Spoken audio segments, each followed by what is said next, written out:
لا إله إلا الله محمد رسول الله. السلام عليكم ورحمة الله وبركاته.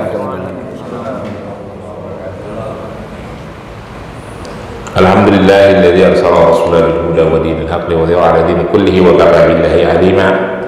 أشهد أن لا إله إلا الله وحده لا شريك له وأشهد أن سيدنا محمدا عبده ورسوله. اللهم صل وسلم وبارك على سيدنا محمد وعلى آله وأصحابه ومن تبعه إلى يوم الدين. ربي اشرح لي صدري ويسر لي أمري واحلل عقدة من لساني يفقهوا قولي أما بعد. Para jemaah sekalian, puji dan syukur kita panjatkan kehadirat Allah Subhanahu wa taala atas semua limpahan nikmat dan rahmat yang diberikan kepada kita. Alhamdulillah, Allah berikan kesehatan dan kelapangan waktu. Kita bisa melaksanakan sholat subuh berjamaah, melanjutkan iktikaf kita mengikuti kajian yang insya Allah menambah pengetahuan dan wawasan kita, memperbaiki amalia-amalia kita. Salawat dan salam kita berharap selalu tercurah kepada junjungan Nabi besar Muhammad SAW, untuk seluruh keluarganya, untuk para sahabat, untuk para tabi'in, untuk para tabi'ut tabi'in, dan untuk seluruh ulama dan untuk seluruh umatnya. Insya Allah kita yang ada di dalam masjid ini adalah umat-umat Rasulullah yang akan mendapatkan syafaat di yaumul akhir nanti. Amin ya rabbal alamin. Sebagai kaum muslimin dan umat Rasulullah, 1-2 hari ke depan kita akan bersuka cita karena insya Allah pada hari Senin pas ya, kita akan merayakan Maulid Rasulullah Sallallahu Alaihi Wasallam. Kita akan merayakan kelahiran Nabi besar Muhammad Sallallahu Alaihi Wasallam. Maka sebagai umat Islam kita patut bersuka cita dengan kelahiran beliau. Walaupun sebagian kecil kelompok umat Islam kadangkala kalau sudah ada event-event maulid itu suka melakukan perdebatan tidak produktif ya, perdebatan yang tidak perlu diperdebatkan. Mana dalilnya, dilakukan tidak oleh Rasulullah, dilakukan tidak oleh para sahabat. Saya mau menyampaikan pembukaan sedikit tambahan berkenaan dengan peringatan Maulid Nabi besar Muhammad Shallallahu Alaihi Wasallam yang Masjid At-Taubah juga insya Allah melakukannya nanti. Ketika ada perdebatan mana dalilnya gitu ya, saya pernah menyampaikan di majelis ini bahwa hal-hal yang dikategorikan bid'ah, suatu yang sebelumnya tidak ada lalu menjadi ada gitu ya, sesuai dengan ayat Al-Quran yang berbunyi badi'us samawati wal ard. Itu asal kata bid'ah, pada ayat da'u bid'atan. Allah mengadakan langit dan bumi, tadinya berarti tidak ada lalu diadakan. Itu yang namanya bid'atan, badi'us samawati wal ard. Suatu yang belum ada lalu diadakan, itu namanya bid'ah. Nah, Rasulullah selalu mengatakan dalam pembukaan khutbah beliau, hindarilah bid'ah gitu, karena bid'ah itu adalah dhalalah. Lalu para ulama mendefinisikan yang masuk dalam kategori bid'ah itu adalah ibadah-ibadah yang sifatnya maqdah, yang ketentuan hukumnya sudah ditulis. Maka apabila melakukan ibadah yang tidak sesuai dengan ketentuan hukum, maka itu masuk kategori bid'ah, kira-kira begitu ya. Lalu bagaimana dengan maulid? Maulid itu perwujudan rasa syukur, Pak. Perwujudan orang bersuka cita. Rasulullah merayakan hari kelahirannya setiap hari Senin dengan berpuasa. Di era tabi'in, orang-orang melakukan perwujudan rasa bersyukur dengan kelahiran Rasulullah itu, ada yang berkumpul-kumpul bersedekah. Umat Islam saat ini di beberapa negara yang mayoritas penduduknya muslim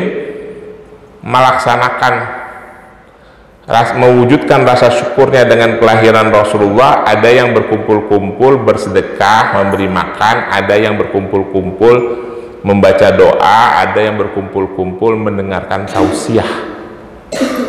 Kira-kira itu semua bertentangan tidak dengan ibadah-ibadah maqdah? Tidak bertentangan, Pak. Maka tidak menjadi masalah. Saya pernah sampaikan, hukum ibadah itu telah digariskan hukum asalnya, dikualifikasikan, dinarasikan oleh Imam Syafi'i dan Imam Hambali. Kalimatnya berbunyi al-usul fil ibadah tauqif. Pokok hukum, asal hukum daripada ibadah itu adalah tertahan, terlarang, tidak boleh sampai ada dalil yang membolehkan. Ibnu Taimiyah menambahkan, illa la yusra'u hatta syara'allahu ta'ala, tidak disyariatkan sampai ada syariat dari Allah, kurang lebih begitu ya. Jadi hukum dari ibadah itu, hukum asal dari ibadah itu adalah terlarang, tertahan, tidak boleh kecuali dibolehkan. Dan saya sampaikan dulu ya, hukum asal daripada muamalah itu kebalikannya, boleh kecuali ada dalil yang melarang. Kebalikan dari hukum ibadah, al-usul bi asyai ibaha hatta yadulu dalilu li tahrimi, kalimatnya itu. Jadi kalau untuk muamalah, hukum asalnya adalah boleh, dia akan menjadi terlarang kalau ada dalil yang melarang. Kalau ibadah, hukum asalnya adalah tidak boleh, dia akan menjadi boleh kalau ada syariat yang mensyariatkan, kurang lebih begitu. Sekarang kalau orang berkumpul di Masjid At-Taubah, membaca doa, mendengarkan tausiah, lalu DKM-nya menyediakan makan untuk yang hadir, kira-kira itu bertentangan dengan hukum Islam tidak, Pak? Nah, kalau Bapak tidak setuju, Bapak boleh komentar, boleh menolak. Nggak bisa itu Pak Ubay, itu nggak sesuai dengan syariat Rasulullah. Bertentangan tidak, Pak?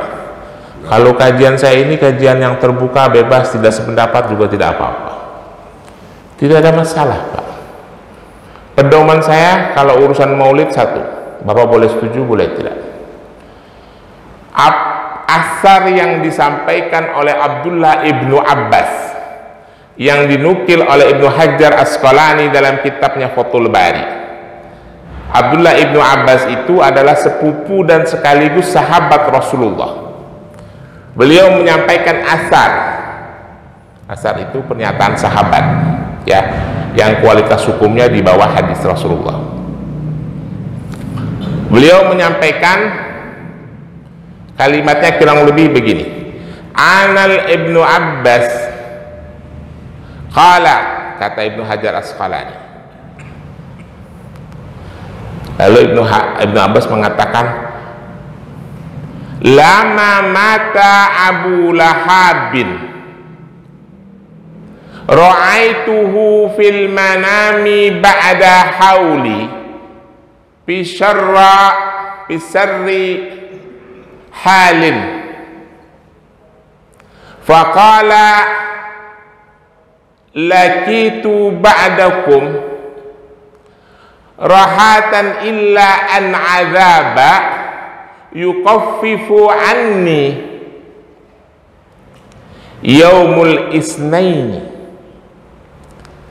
faqala li'anna Rasulullah sallallahu alaihi wasallam wulidan yaumul isnaini wa kanat Suwaibah basyarat Abu Lahab bi maulidihi fa'ataqaha. Itu kalimat lengkap. Jadi kalau ada yang bertanya, ini dalil maulid. Ibnu Hajar Asqalani menukil pernyataan sahabat dan sekaligus sepupu Rasulullah, Abdullah ibnu Abbas. Kata Abdullah ibnu Abbas begini, lama mata Abu Lahab. Abu Lahab kita tahu semua ya, paman Rasulullah yang paling membenci Rasulullah. Beberapa kali Rasulullah lagi sholat di sisi Ka'bah disiram sama kotoran domba. Fitnah disebar-sebar kemana-mana. Orang paling membenci Rasulullah padahal pamannya Rasulullah. Maka Allah abadikan, saking zolimnya ini manusia, sampai diabadikan kejahatannya oleh Allah dalam surah Tabat Yadah. Ya. Lalu saya lanjutkan. Abdullah ibnu Abbas berkata, lama mata Abu Lahabin, setelah Abu Lahab wafat, mati, ra'aituhu fil manami, aku berjumpa Abu Lahab di dalam mimpiku, ba'da hauli, kira-kira setahun setelah dia wafat, kurang lebih begitu ya. Fisara halin, dalam keadaan yang sangat buruk. Si Abu Lahab ini dijumpai oleh Abdullah bin Abbas dalam mimpi. Faqala, lalu Abu Lahab berkata, lakitu ba'dakum, seperti inilah keadaanku yang kamu lihat setelah aku pergi meninggalkan kalian, maksudnya setelah aku mati. Rahatan illa an azaba, tidak pernah sekalipun aku berhenti diazab oleh Allah.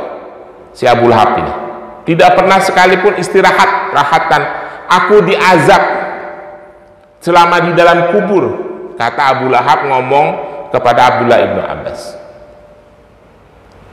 Yukaffifu anni, tetapi diringankan azabku, azab atasku, yaumul isnaini, pada hari Senin.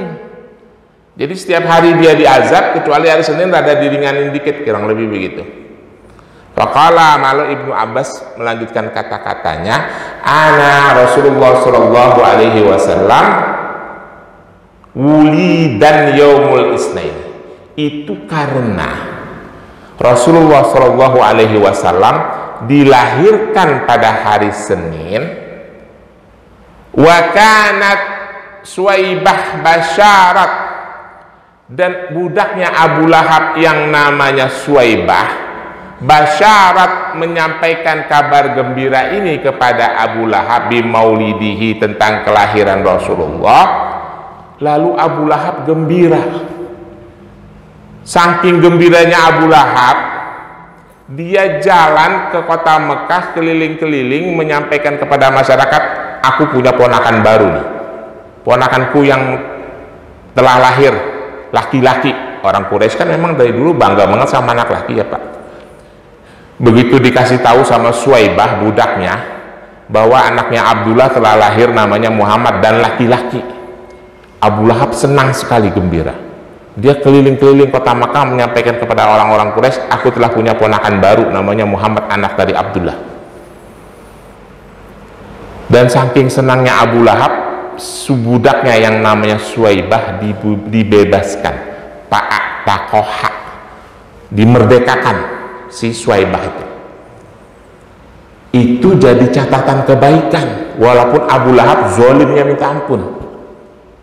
Maka setiap hari Senin azabnya diringankan, ya. Itu yang menjadi pedoman saya. Dan asar Abdullah ibnu Abbas itu tidak ada yang membantah, ulama-ulama hadis tidak ada yang membantah, berarti asar itu sahih, walaupun itu asar, ya. Tetapi Memang fenomena umat Islam itu ya beginilah dia, namanya juga akhir zaman ya. Ada perdebatan yang tidak perlu, perdebatan-perdebatan yang tidak produktif. Ini mana dalilnya, itu mana dalilnya. Padahal yang nanya-nanya dalil itu juga belum tentu ngerti dalil, Pak.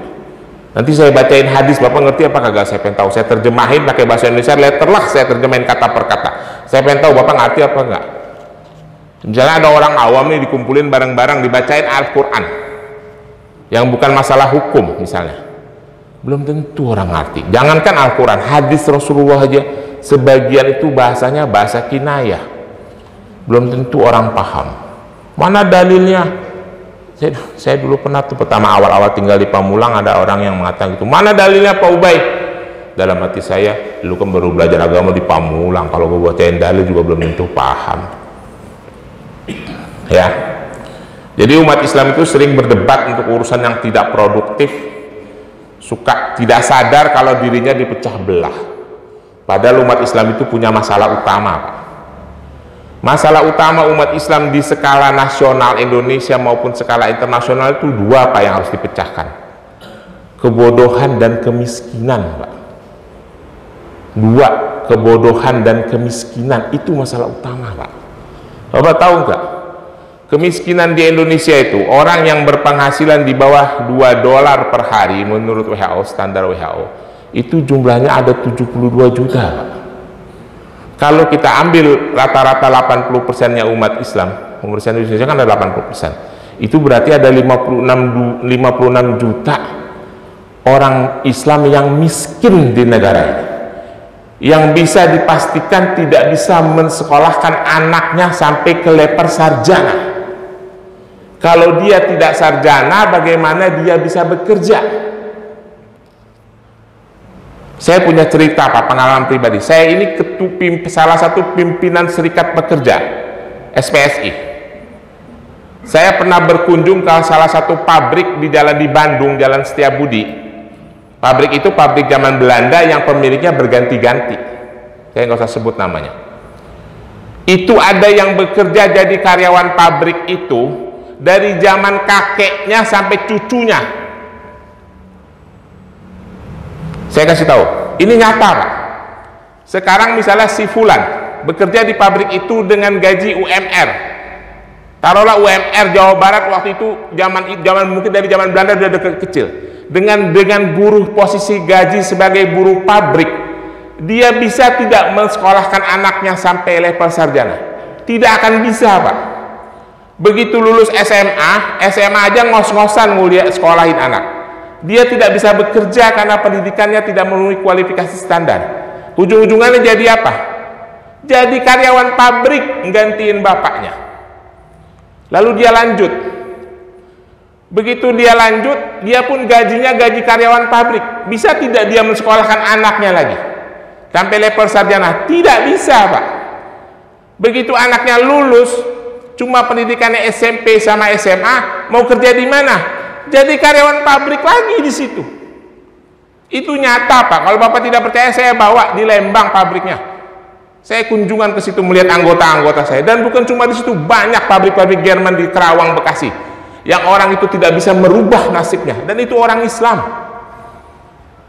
Gak usah jauh-jauh di Villa Pamulang aja banyak yang ada bisa nyekolahin, kuliahin anak.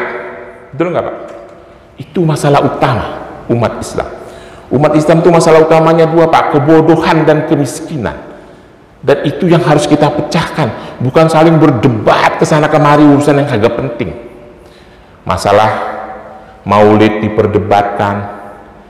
Sekarang lagi ribut masalah nasab Pak Alawi di media-media. Saya sering tanya, bagaimana Pak Ustadz? Ada orang yang saya tahu itu manusia ngajinya di balai. Kalau orang Betawi itu punya istilah, Pak, kalau ada kiai kampung bilangnya ngaji di atas balai. Emang zaman dulu ngaji di balai. Kiai kampung ngajinya di atas balai, nyindir-nyindir kalangan Mbak Alawi dengan mengatakan tes DNA, tes DNA. Dalam hati saya, emang lu ngerti masalah tes DNA? Kalaupun lu dilampirkan bacaan hasilnya, belum tentu lu bisa baca. Emang lu ngerti ilmu biomolekuler? Kalau saya, walaupun saya ustadz, saya ngerti, Pak, ilmu biomolekuler. Karena saya pernah belajar waktu saya S1. Karena S1 saya bukan S1 agama. Tes DNA. Akhirnya sekarang mendem karena dibantah oleh anak-anak muda dari Fakultas Kedokteran, dibantah sama ahli-ahli. Mereka ngelihat Habib itu, saya mau cerita nih Pak, bukan karena saya tendensius ya Pak. Mereka melihat Habib itu gambarannya Habib Lutfi bin Yahya, gambarnya Habib Rizik Syihab, gambarnya Bahar bin Smith, yang konotasinya tanda tanya. Ada orang yang tidak suka, ada yang suka. Itu mah bagian kecil Pak. Yang profesor, yang doktor banyak Pak. Yang ahli-ahli sains banyak Pak. Yang punya rumah sakit seabrek-abrek Pak. Otomatis pernyataan kiai-kiai kampung itu pasti akan dibantah. DNA-nya sekian, lagian DNA di zaman Rasulullah sampai ke sekarang itu apa masih valid? Perubahan biomolekulernya? Enggak, itu orang-orang yang ingin memecah belah umat Islam. Nah, jamaah taubah itu harus pintar, jangan ikut-ikutan kayak begitu. Di Indonesia penyanyi dangdut ikut-ikutan ngomongin nasab. Penyanyi dangdut, saya terus terang aja, saya ngomong kagak malu-malu nih, nanti tampilkan di YouTube, tampilkan aja. Rhoma Irama ngomongin nasab. Kalaupun dia dihadapkan kitab nasab, belum tentu dia bisa baca. Kalau saya terus terang aja, saya nggak ngerti ilmu nasab dan saya nggak pernah belajar. Tapi saya berpikirnya rasional saja. Orang itu sesuai dengan ajaran Islam, yang dilihat adalah akramakum indallahi atqakum. Dah, selesai. Dilihat perilakunya, ketakwaannya kepada Allah. Nasab ya boleh-boleh saja gitu ya. Tapi kan yang terpenting ketakwaannya kepada Allah. Jangan kita generalisir kalau ada yang kita tidak sukai 1-2 orang. Yang baik banyak, yang berjasa menyebarkan ajaran agama Islam banyak di Indonesia, orang-orang balau itu. Walaupun saya bukan dari kalangan mereka ya. Dan saya juga banyak, bukan saya sih, orang-orang tua saya dari kalangan saya juga banyak pengalaman yang sedikit kurang nyaman dengan mereka. Tapi itu kan sifatnya personal. Gitu. Saya kira itulah fitnah akhir zaman Pak. Nah, sekarang kita membaca satu hadis yang berhubungan dengan akhir zaman. Kitabnya Ibnu Majah, Sunan Ibnu Majah, jilid ke-2. Bismillahirrahmanirrahim. Nomor hadisnya 3961. Hadatsana Imran ibnu Musa al-Laitsi, hadatsana Abdul Waris ibnu Sa'id, hadatsana Muhammad ibnu Judadah an Abdurrahman ibnu Sarwan an Hudzaili ibnu Sarjil an Abi Musa al-Ash'ari qala Rasulullah sallallahu alaihi wasallam, inna baina yaday sa'ah fitanan kakita'an laylin muzlimin yusbihu rajulu fiha mu'minan wa yamsi kafiran wa yamsi mu'minan wa yusbihu kafiran al-qa'idu fiha khairu min al-qa'im wal qa'imu fiha khairu min al-mashi wal mashi fiha khairu min as-sa'i fakasaru wa kisayakum wa qata'u autarakum wadribu bisuyufikum wa duribu bisuyufikum hijarah fa in dakhila ala ahadikum falyakun ka khairul ibnu Adam. Ini hadis sudah pernah saya baca ya 2-3 kali di sini. Sekarang apa yang saya sampaikan tadi ya kita cek. Saya terjemahkan ya Pak. Meriwayatkan kepada kami Imran ibnu Musa al-Laitsi, meriwayatkan kepada kami Abdullah Waris ibnu Sa'id, meriwayatkan kepada kami Muhammad ibnu Judadah dari Abdurrahman ibnu Sarwan, dari Huzailah ibnu Syarhil, dari Abu Musa al-Ash'ari, dia berkata, qala Rasulullah sallallahu alaihi wasallam, Rasulullah sallallahu alaihi wasallam berkata, inna baina yada sa'atin fitanan, nanti sesungguhnya di hari-hari menjelang hari akhir akan tersebar fitnah kakita'il lailil muzlimin, seperti potongan malam yang gelap, yusbihu pada waktu pagi, pada waktu subuh, rajulu fihal mu'minan, seseorang masih beriman, masih menjadi orang beriman, wa yamsi kafiran, pada sore harinya dia kafir, wa yamsi mu'minan yusbihu kafiran, sore hari dia beriman, pagi dia jadi kafir. Al-qa'idu fiha khairu minal qa'im, pada hari itu orang yang duduk lebih baik dari orang yang berdiri.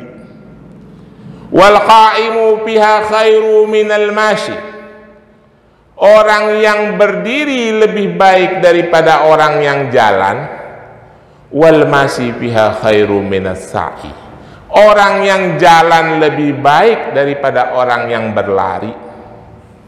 Takassaru wa fisiyaku wa kiyasak wa kisayakum, hancurkan busur-busur kalian, wa qata'u autarakum, patahkan anak panah kalian, hancurkan busur-busur kalian, wadribu bisuyufikum hijarah, tancapkan panah-panah kalian ke dalam batu.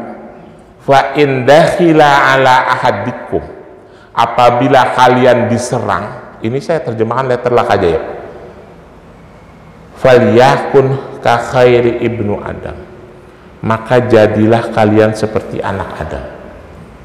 Kalau saya terjemahin gini, Bapak ngerti nggak Pak? Apa sih maksudnya Rasulullah ini? Pagi beriman, sore kafir. Sore beriman, pagi kafir. Orang yang duduk lebih baik dari orang yang berdiri. Orang yang berdiri lebih baik daripada orang yang berjalan. Orang yang berjalan lebih baik daripada orang yang berlari. Hancurkan panah kalian, busur-busur kalian, tancapkan anak panah kalian di atas batu. Apabila ada orang yang menyerang kalian, jadilah seperti anak Adam. Oh, hadis ini dibacain, Bapak ngerti? Saya aja kalau tidak baca penjelasannya Imam, ini kan sarahnya Imam Nawawi. Saya kalau nggak baca sarahnya penjelasan Imam Nawawi, saya nggak ngerti. Itu yang namanya dalil. Kadangkala tidak dimengerti. Ya, orang Islam lagu-laguan, mana dalilnya, mana dalilnya. Walaupun dalil itu perlu, tapi ada penjelasannya. Saya bacain penjelasannya ya. Yusbihu rajulu fiha mu'minan wa yamsi kafiran, kata Imam Nawawi ini. Ayo yusbihu muharramun damu akhihi wa irdihi wa malihi wa yamsi mustahalan lahu. Maksudnya adalah kira-kira begitu. Pada pagi, sesaat pagi hari, orang itu masih mengharamkan darah saudaranya, masih baik hubungannya, maksudnya begitu. Masih menjaga kehormatannya, masih menjaga hartanya, tidak merampas harta saudaranya sesama muslim, maksudnya gitu ya. Wa yamsi mustahalan lahu, sorenya sesaat kemudian dia sudah menghalalkan itu semua. Itu maksudnya orang menjadi kafir, kata Imam Nawawi. Jadi orang itu bisa menjadi kafir karena fitnah akhir zaman menurut hadis ini dan penjelasan Imam Nawawi. Kalau yang tadinya hubungannya baik-baik saja, lalu mereka saling bermusuhan, saling berperang. Misalnya saya pagi masih ngobrol sama Pak Victor di warung Akang makan gorengan, malam karena beda aliran serang-serangan saya bunuh, kafir saya. Itu karena fitnah akhir zaman. Itu terjadi tidak Pak? Terjadi nggak Pak? Terjadi Pak, nggak usah zaman sekarang. Beberapa saat setelah Rasulullah wafat aja langsung terjadi. Kan saya udah beberapa kali menjelaskan mengenai pertikaian perebutan khilafah-khilafah. Dari Bani Umayyah ke Bani Abbasiyah, dari Bani Abbasiyah ke Bani Fatimiyah, dari Bani Fatimiyah ke Turki Utsmani, dan seterusnya dan seterusnya. Nggak usah zaman sekarang, zaman dulu aja terjadi. Ya, itu contoh.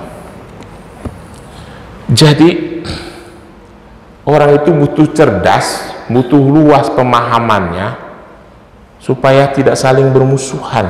Saya pernah sampaikan ya Pak, dalam sebuah hadis Rasulullah mengatakan, kamu itu tidak bisa memberikan rasa aman dengan harta dan kekuasaanmu kepada saudaramu sesama muslim. Yang engkau bisa berikan rasa aman itu adalah dengan akhlakmu yang mulia dan wajahmu yang berseri-seri, wajahmu yang ramah. Ya, makanya jamaah Masjid At-Taubah itu udah berkali-kali saya sampaikan, jangan pasang muka-muka serem ya Pak. Saya ingatin nih, saya wanti-wanti nih, dan saya menggunakan otorisasi saya sebagai ketua DKM. Kalau ada orang baru jangan diplotot-plototin. Ada orang baru yang sholatnya pakai kaos doang, nggak pakai peci, diliatin. Jangan begitu Pak, nanti saudara-saudara kita akan mendekat sama masjid malah menjauh. Kita itu harus ramah. Ya, saudara-saudara kita yang mau ibadah dengan kemampuan seadanya, belum siap dengan pakaian yang bagus, biarkan aja kita sambut. Karena Islam ini menjunjung akhlak yang mulia. Jangan pasang wajah-wajah angker, wajah-wajah serem, ya pasang wajah-wajah yang teduh. Berikutnya Rasulullah mengatakan pada hari itu orang yang duduk lebih baik daripada orang yang berdiri. Orang yang berdiri lebih baik daripada orang yang berjalan. Orang yang berjalan lebih baik daripada orang yang lari. Imam Nawawi menjelaskan begini Pak. Al-qa'idu fiha khairu minal qa'im. Qala Nawawi, berkata Imam Nawawi, ma'nahu bayanan azimu khataraha wal haisu ala tahjidiha warhabun minha min tasibil fil syai'in. Makna daripada orang yang duduk lebih baik daripada orang yang berdiri adalah orang-orang yang berusaha menghindar dari mara bahaya, orang-orang yang berusaha mencegah dirinya dari harbin, itu artinya peperangan, maksudnya bukan peperangan massal, mencegah dirinya dari pertikaian. Ya, jadi makna kata-kata Rasulullah, orang yang duduk lebih baik daripada yang berdiri lebih baik daripada yang berjalan, yang berjalan lebih baik daripada yang berlari, maksudnya adalah lebih baik kita itu mengalah di zaman yang penuh dengan fitnah, karena kita tidak tahu mana yang salah dan mana yang benar, kecuali kita punya ilmu untuk menyelesaikan masalah itu. Ya, seperti bapak-bapak kalau tanya saya, Pak, itu Habib-Habib itu turunan Rasulullah bukan? Saya tidak akan menjawab karena saya tidak punya ilmu di bidang itu. Percuma, saya cuma bisa baca-baca doang. Saya tidak tahu, makanya saya lebih baik tidak berkomentar. Saya nggak tahu, saya nggak pernah belajar nasab. Tapi kalau bapak mau nanya hadis, mau nanya fikih, saya bisa jawab pasti. Ya, lebih baik kita mengalah, tidak usah ikut-ikutan kalau kita kagak paham, kira-kira begitu. Ya. Lalu kalimat satu lagi. Fa in dukhila ala ahadikum, apabila engkau diserang. Diserang ini bisa bermakna fisik, bisa bermakna bukan fisik gitu. Misalnya kita dibully di medsos, falyakun ka khairu ibnu Adam, maka jadilah kalian seperti anak Adam. Ini penjelasannya kita ambil dari penjelasan Imam Nawawi lagi. Ka khairu ibnu Adam wa huwa Habil qataluhu akhuhul Qabil. Maksudnya adalah anak Adam yang bernama Habil yang dibunuh oleh saudaranya Qabil. Artinya apa Pak? Qabil, Bapak tahu Habil waktu dibunuh sama Qabil? Bapak baca sejarahnya nggak? Habil itu tidak melawan Pak, dia mengalah. Tapi karena ambisinya si Qabil memang ingin membunuh, ya dia bunuh, walaupun si Habil mengalah, tidak melawan. Nah, Rasulullah mengumpamakan seperti itu di zaman yang penuh dengan fitnah. Kalau Anda tidak tahu, dah nggak usah ikut campur, mendingan diam saja. Kira-kira kurang lebih begitulah, ya. Itu makna hadis ini. Ini contoh, Pak. Hadis Rasulullah saja kalau kita tidak begitu paham, kita tidak bisa baca, tidak paham benar maknanya. Saya juga nggak bisa, Pak. Saya juga pakai panduan tuh, di bawahnya ada penjelasan Imam Nawawi, saya baca aja penjelasan Imam Nawawi. Saya juga nggak berani nafsirin sendiri. Baik, itu hadis pertama. Hadis kedua, satu lagi. Bismillahirrahmanirrahim. Hadatsana Abu Bakar ibnu Abi Syaibah, hadatsana Waqi, hadatsana A'mas an Salim ibnu Abi Jahdi an Ziyad ibnu Labid qala dzakara Nabi sallallahu alaihi wasallam syai'an faqala dzaka inda awani dhahabil ilmi. Qultu, si Ziyad ngomong nih, berkata, ya Rasulullah, wa kaifa yazhabu ilmu wa nahnu naqra'ul Qur'an wa nuqri'uhu abna'ana wa yuqri'uhu abna'uhum ila yaumil qiyamah. Qala Rasulullah, ya Ziyad, in kuntu araka min afqahu rijalu bil Madinah awal laita hadhil yahudu wan nasara yaqra'ul Taurata wa Injil la ya'maluna bi syai'in bima fihima. Ini satu lagi pesan Rasulullah, ya Pak. Ini penting ya Pak. Makanya saya selalu ingatkan kalau ada kesempatan, masih ada diberikan kesempatan waktu belajar dan belajar. Ya. Kira-kira artinya begini. Meriwayatkan kepada kami Abu Bakar ibnu Abi Syaibah, meriwayatkan kepada kami Waqi, meriwayatkan kepada kami A'mas, meriwayatkan kepada kami Salim ibnu Abi Jahdi dari Ziyad ibnu Labid. Dia berkata, dzakara Nabi sallallahu alaihi wasallam syai'an. Rasulullah Nabi sallallahu alaihi wasallam mengingatkan tentang sesuatu, lalu dia berkata, dzaka inda awani dhahabil ilmi.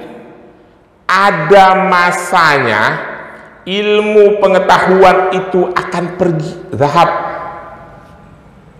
Lalu Ziyad ibnu Labid menyela pernyataan Rasulullah. Qultu, aku berkata, ya Rasulullah, wa kaifa yazhabul ilmu?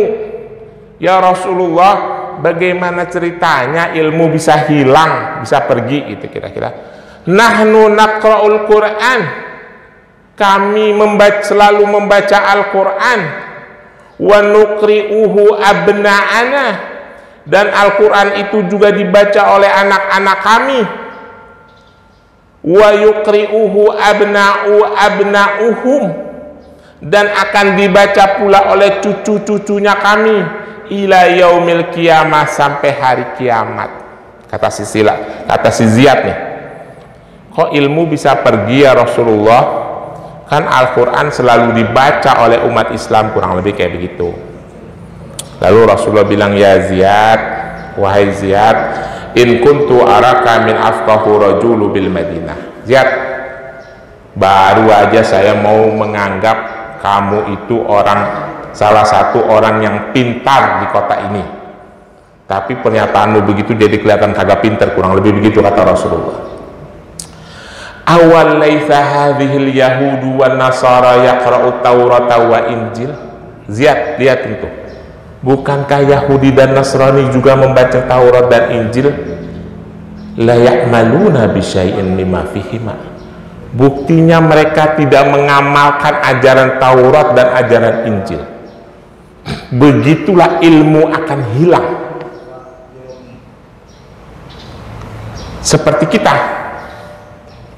kita juga akan hilang ilmu kalau Al-Quran itu hanya menjadi bacaan tapi tidak dipahami dan tidak diamalkan. Ya, kira-kira begitu maknanya. Saya kira itu, Bapak-bapak sekalian, itulah gambaran-gambaran fitnah akhir zaman yang akan terjadi.